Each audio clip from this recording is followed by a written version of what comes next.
I know exactly what self-doubt feels like. I know exactly what it smells like, what it tastes like. I know exactly what it is like.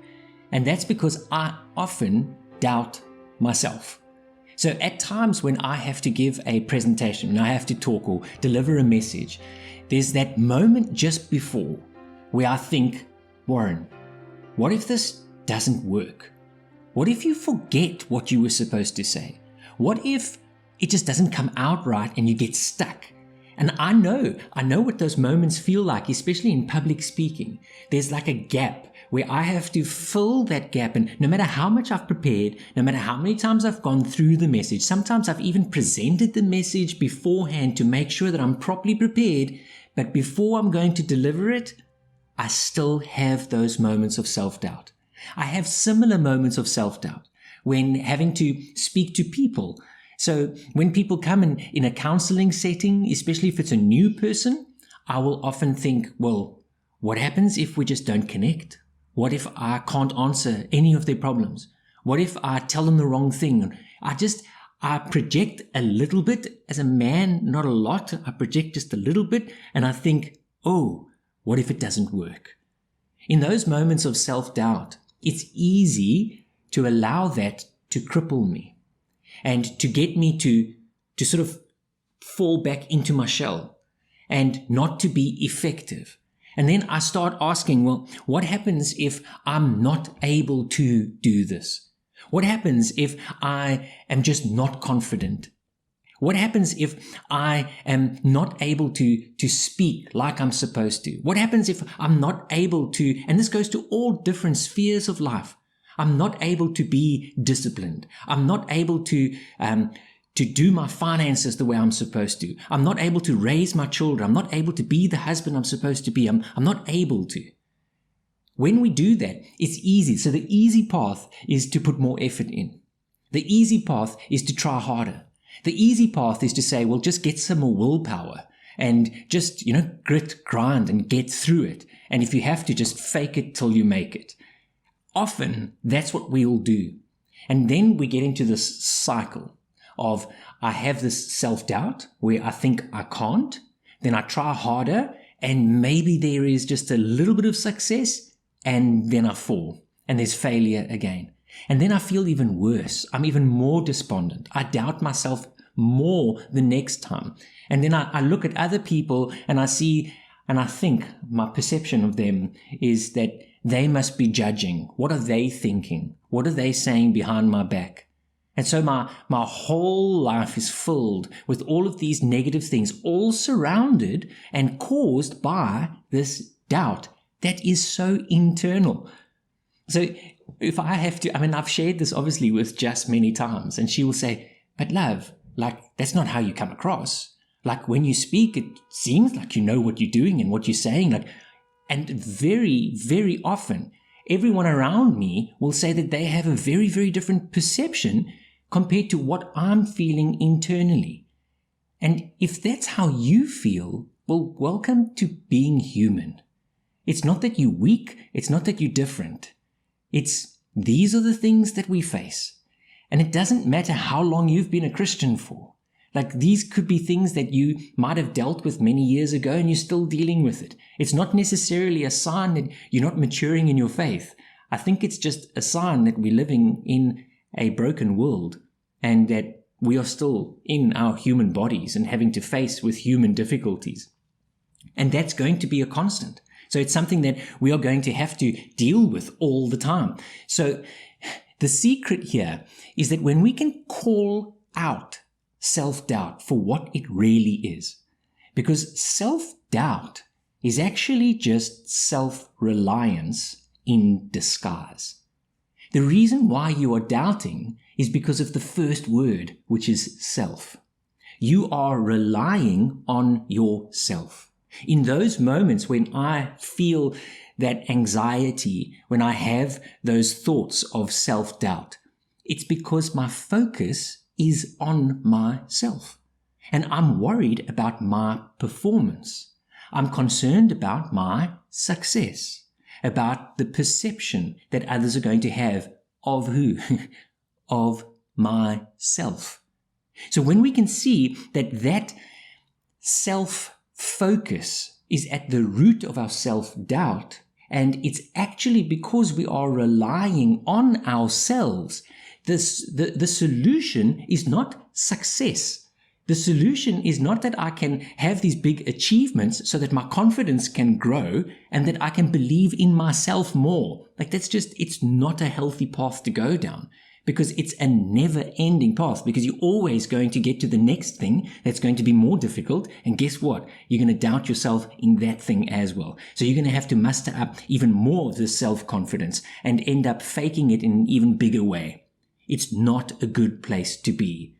But when I can change that, when I can see that there is an alternative to my self-doubt, which is actually my self-reliance, and that is to shift it so that I can focus on God and I can rely on Him.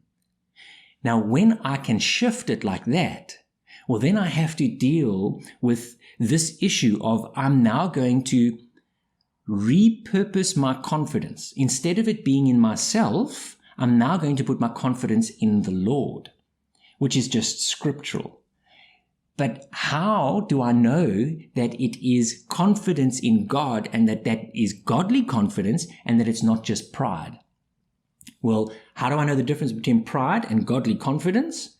It's the source. When I am relying on myself and I come across as confident, well, then that tends towards pride.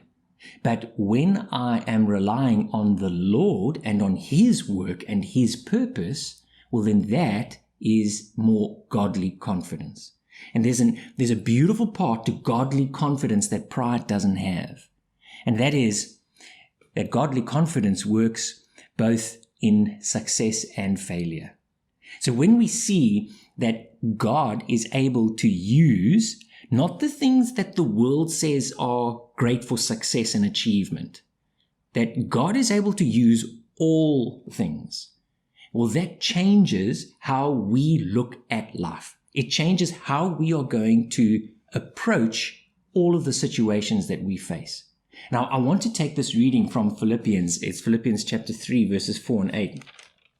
And this is where Paul the Apostle gives us the solution to exchanging our self-confidence and self-reliance and in all of our successes, and rather to put it into what God is offering. So Philippians chapter 3, we're going to read from verse 4 to 8.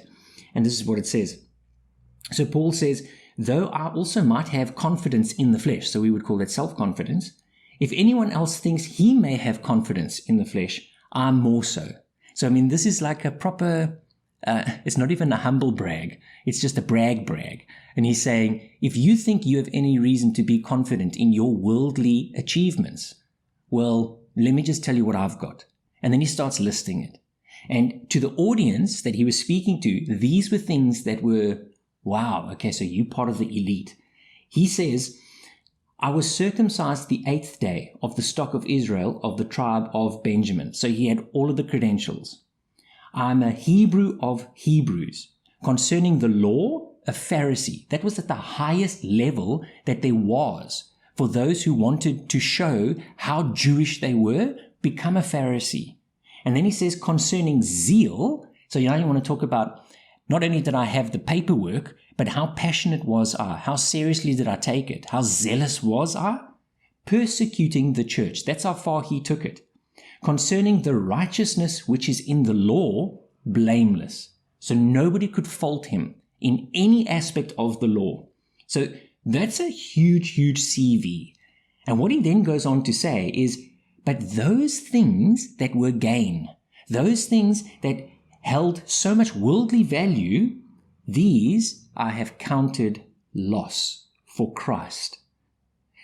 What things were gain to me? Yet indeed I also count all things loss for the excellence of the knowledge of Christ Jesus my Lord, for whom I have suffered the loss of all things, and I count them as rubbish, that I may gain Christ. That's the contrast that he's trying to tell us. He's saying, don't take all of your worldly credentials, your self-confidence and your self-reliance, and then try and climb that ladder of success so that you can prove that you really have done all of that. He says, I did it. I did it to the highest degree. And that I'm willing to throw away because it's not worth comparing the value that I have when my confidence is in Christ. Don't give me all those things. Chuck it, rubbish. Rather just give me Christ. So when we can see that if I could take the energy that I use to try and convince myself, to try and motivate myself, to give myself the rah-rah and the willpower to just get through it, just go. I know you're doubting yourself, Warren, but you can do this. Like all of that mental energy, if I could just take that energy and apply it rather to surrendering and to saying, you know what, instead of trying to muster up willpower and all the energy, Warren, rather just let it go. And rather just say, Lord, like I want to do this in your strength, not in my strength. That changes the whole picture. And then what that allows me to see is something that is not possible when I am relying only on myself.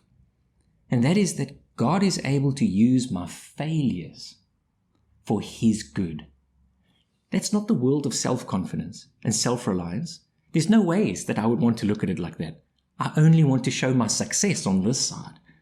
But when I'm willing to allow God to be the one who gives the strength, then it becomes not so much about my success, it's more about His purpose.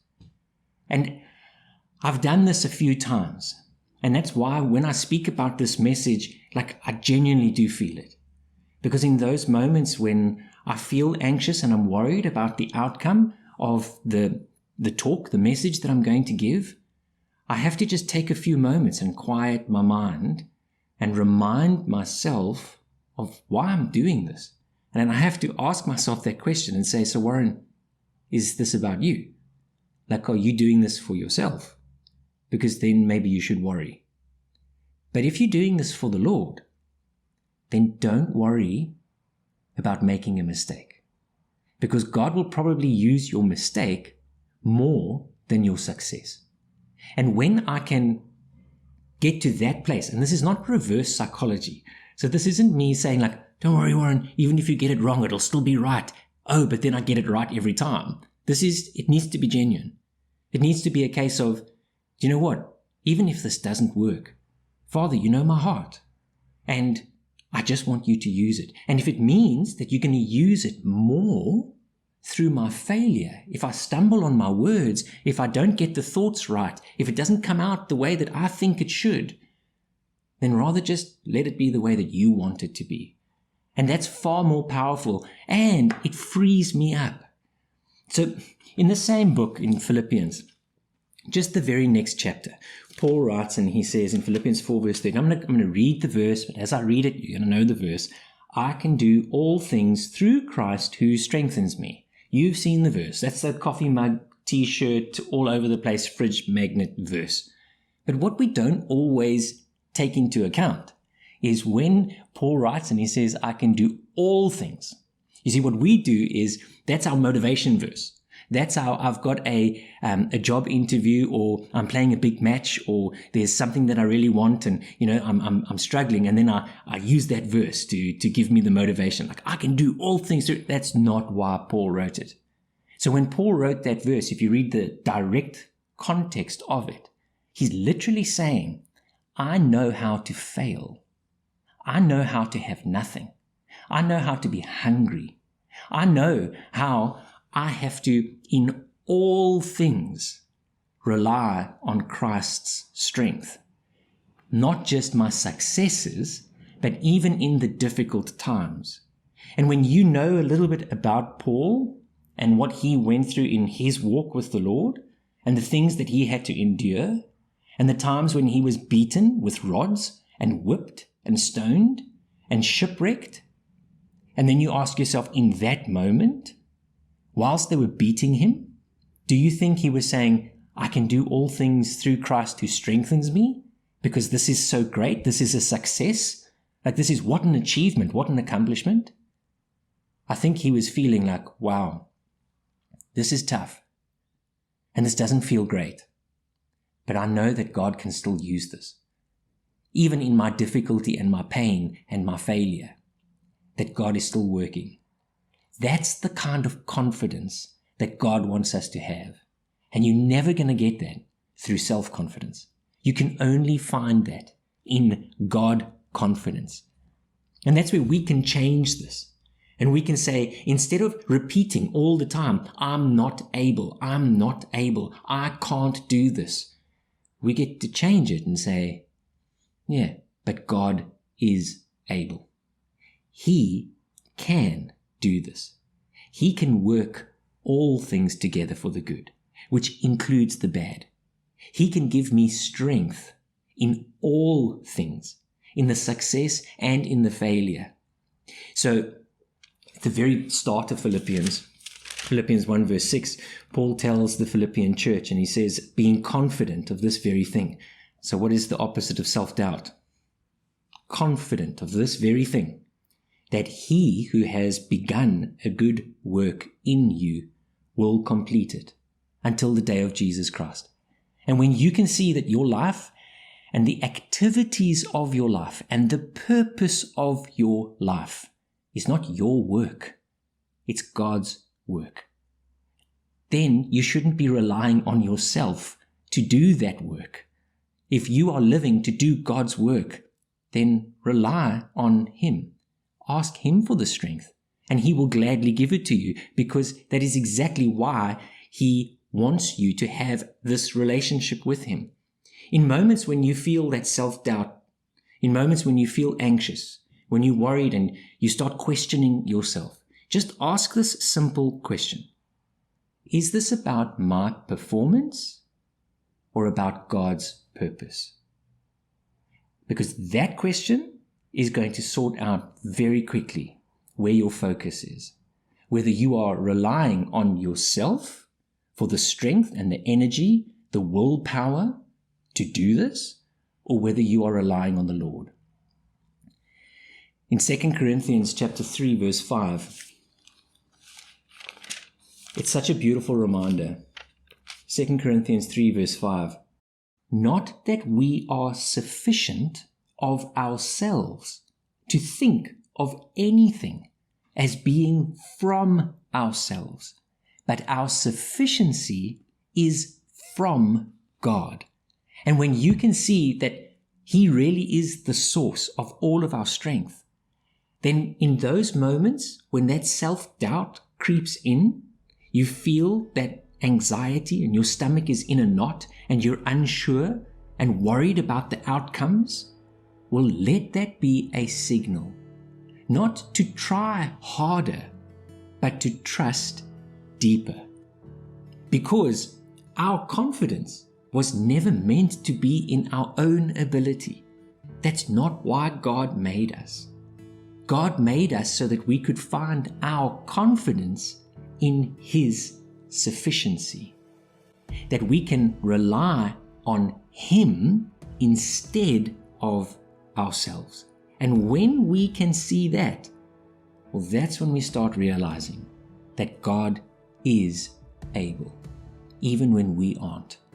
That God is able to work everything together for the good, even the things where we feel weak and in the things where we have failed, because He promises that He's going to finish the good work that He has started in you.